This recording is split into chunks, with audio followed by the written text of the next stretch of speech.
तुम्हारा जो JEE main का जनवरी वाला सेशन था उसमें तुमको मार्क्स कितना आया था, ये थोड़ा बताओ तो, आउट ऑफ 300? जनवरी में मेरा मार्क्स 218 था। 218 था, जिसमें तुम्हारा 99 परसेंटाइल से जस्ट अबव था। हाँ ठीक है, यहां पे एक चीज और मेंशन करना बहुत इंपॉर्टेंट है, क्योंकि जनवरी वाले सेशन में हम ऐसे ही डेटा देख रहे थे। किसी एक पर्टिकुलर स्लॉट में 151 मार्क्स पे 99 परसेंटाइल आया है और किसी दूसरे स्लॉट में 236 मार्क्स में 99 परसेंटाइल आया है। यानी कि किसी एक स्लॉट और किसी दूसरे स्लॉट में 85 मार्क्स का डिफरेंस है 99 परसेंटाइल में।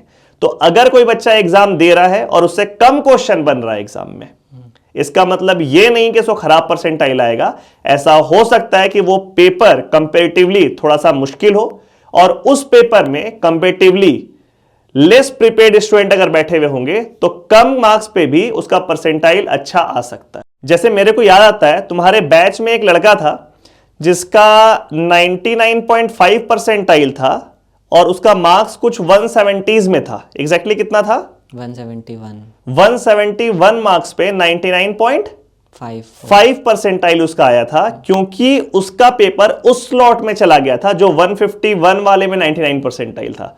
तो इसीलिए एग्जाम देते समय, जब कोई बच्चा एग्जाम दे रहा है, उस समय जितना भी क्वेश्चन उसे बन रहा है, अपना परसेंटाइल या रैंक को उस समय जज नहीं करना चाहिए, उस पेपर को बहुत पॉजिटिवली लेना चाहिए। इसके बारे में तुम्हारा क्या ख्याल है, ये वेरिएशन के बारे में? सर मेरा तो यही मानना है कि अगर पेपर आपके शिफ्ट में हार्ड आया है तो उससे बड़ा ब्लेसिंग्स कुछ हो ही नहीं सकता है। उसमें ऐसा है कि पैनिक का सिचुएशन क्रिएट होने का पॉसिबिलिटी है कि मुझसे क्वेश्चन नहीं बन रहा है, लेकिन ये रियलाइज़ करना है कि अपने आप पे कॉन्फिडेंस रखना है कि अगर मेरे से नहीं बन रहा है तो बहुत सारे बच्चों से नहीं बन रहा होगा। और बीच में ही हम लोग ये जज नहीं कर सकते कि इतने मार्क्स पे इतने परसेंटाइल आएंगे, क्योंकि हमें, और ये भी कि हमें प्री कंसीव डेटा लेके नहीं चलना है कि मैंने 250 मार्क्स स्कोर कर दिया तो मैं इतना परसेंटाइल ले आऊँगा, या मैं 170 मार्क्स कर लिया तो मैंने इतना परसेंटाइल अचीव कर लिया, क्योंकि जेई बिल्कुल अनप्रेडिक्टेबल है। जो पिछले साल हुआ वो शायद पहले कभी हुआ होगा, जो 85 मार्क्स का डिफरेंस आया था। तो मेरा यही मानना है कि अब अगर आपका प्रिपरेशन बहुत अच्छा है तो आपको कॉन्फिडेंट होना चाहिए कि अगर मेरे से क्वेश्चंस नहीं हो रहे हैं तो बाकी से भी नहीं हो रहे होंगे। और वो तो बहुत अच्छी बात है कि अगर कम मार्क्स पे परसेंटाइल बन रहा है, क्योंकि ज़्यादा मार्क्स पे तो ऐसा होता है कि ऐसे क्वेश्चंस आएंगे कि जो सबसे बन जाएंगे। तो मतलब बहुत कम ही ऐसा क्वेश्चन होगा जो रैंक डिसाइड करेगा आपका।